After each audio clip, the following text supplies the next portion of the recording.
Hello again and welcome back to the Fatfish Guitar Studio. I'm Dave and today I'm going to be answering a question that was sent in by one of my YouTube viewers.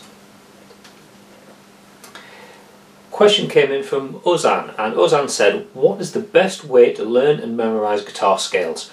I'm aiming towards minor scale for a G and harmonic minor, and if you have any recommendations for dark sounding scales for metal playing. I want to learn them all over the fretboard. Also, any advice for creating my own riffs? I'm on 7th string guitar, 7th string drop down to A, standard tuning for the rest of the guitar. What are the tools to create riffs? Thanks very much. So, quite a bit to cover there, and let's talk about Fatfish. Fatfish is a piece of software that I wrote probably over 10 years ago now, and what it allows you to do is to view a virtual guitar neck in any tuning that you like and show where the notes of different musical scales are. If you haven't got it already, you can download it from here on the main Fatfish website. It runs on any Windows PC. Once you've got that installed, there's a few tutorials on the YouTube channel which I'll put links to in the information section down there. But basically what you can do is you can fire that up, and if you're not using a standard 6-string guitar standard tuning, you can go in and you can adjust the tuning of the neck. So in this case we're going to be going to a 7-string neck, standard tuning across the board apart from that bottom string which is down to an A. And once that tuning's selected, now we can start to visualise where the notes are from different scales. So pick a scale and it'll show you where the notes are from that scale right the way across the fingerboard. So that's step one of learning scales, just knowing where the notes are on the fingerboard. Now when it comes to learning scales, the approach that I recommend is start off just with a basic scale box, around about 1 finger per fret type of approach, just to get your fingers used to playing the scale, get your ear tuned into the way the scale sounds without doing anything too adventurous, too stretchy or moving around the neck too much. Then as you get more familiar, you can start to pick out other patterns. That's where Fatfish can help you, because you can see where all the notes are for the scale right the way across the fingerboard. Let's take a natural minor scale as an example. So if we're playing in the key of A, we can dial in an A natural minor. Here I'm playing a standard 6-string guitar with standard tuning. So the scale on the fingerboard looks like this. And there's a way that we can just play a scale based around a root note as the bottom note in the scale box and play through.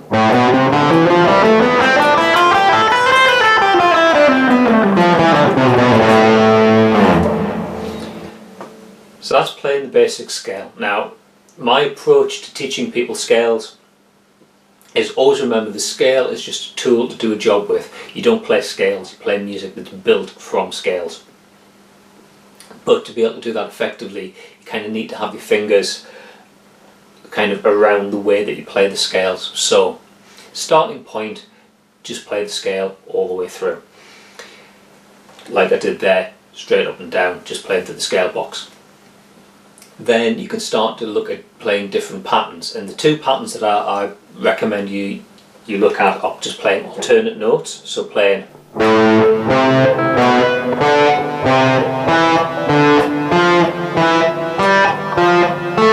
and so on, or playing 3 adjacent notes.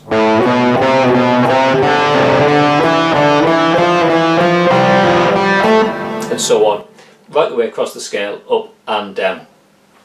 And an important tool for playing scales like this and playing exercises like this is to use a metronome. You need to be playing very steady and very evenly. It's easy to fall into the trap of just trying to play as fast as you possibly can. But what happens then is accuracy tends to suffer, and instead of playing nice 1, 2, 3, 1, 2, 3 type of patterns, you'd be playing 1, 2, 3, 1, 2, 3, and it's all very stuttery and uneven. So a metronome's a useful tool for that. Alternatively, what you can do is you can use Fatfish, and you can get that to play scales through at a given tempo, and you can just use that as like a play along. There's quite a lot in Fatfish, so like I say, there's some tutorials already on YouTube, and I'll put links in the information section down there if you want to get to grips with the product in a little bit more detail. In terms of writing riffs, Really, it's not something I normally try to teach. You can't teach the creative process, but what you need to be sort of aware of is just how notes within a scale, which the scale is your building block really, that's what you build riffs from. Now, if you're playing the key of A natural minor, you take notes from the A natural minor scale, you put them together in a different order with different phrasing and come up with different riffs and so on. What you need to be aware of is how each note of the scale corresponds to the chords that you're playing over the top of. You know, if you're playing in a key, you'll be playing over a bunch of chords that are derived from that key, and the notes in the scale have a relationship to it. So you have different amounts of tension or release depending on how the notes relate to the underlying chords, how the notes relate to each other, what the intervals are between the notes.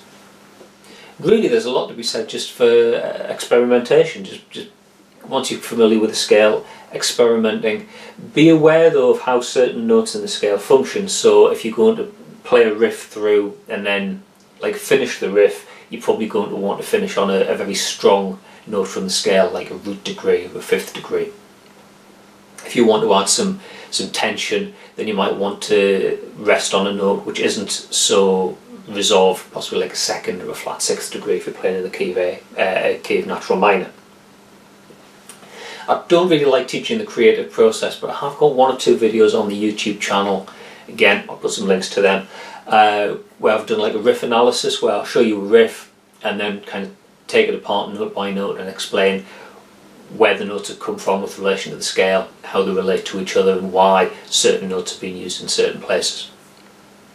Nothing I particularly want you to go away and just copy verbatim, but it's a starting point that gives you some ideas for things you can incorporate into your own play.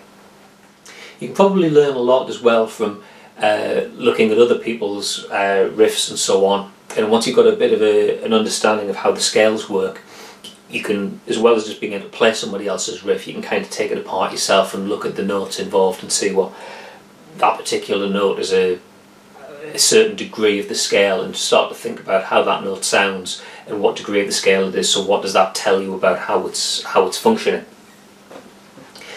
Looking at other people's stuff is good, but really it should be means to an end. Always be looking to be creative yourself and write your own stuff rather than just slavishly playing other people's material. It's a creative thing, playing the guitar. It shouldn't just be about copying other people's music. Okay, so a bit of a short video, but Ozan, there's a lot of material there for you to work with. If you get a copy of PhatPhish, loads of scales in the scale database there. If you can't get your fingers around them straight away, just use PhatPhish to play them through, and you can start to judge by how the scale itself sounds and if it's one that you're interested in. There's some fairly happy sounding scales in there, and there's some of the more darker, more metal suited scales in there. So use PhatPhish. Once you find the scales that you want to learn, play them through as straight scales, using a basic scale box. Play through like alternate note patterns, 1, 2, 3, 2, 3, 4 type patterns, and then start to look for other fingerings for the scale right the way across the neck. There's a whole bunch of tutorials already on my YouTube channel about learning scales and so on, so if you want to have a browse through there, you might find some other material which is useful. If you want to send in a question, you can do what Ozan did. You can go here, fill in the form and send your question in. I'll try and get around to answering it in a future video. If you like the video, please click like, subscribe, comment, all the various options that there are down there. Thanks for watching, and I'll see you in another video next time. Bye for now.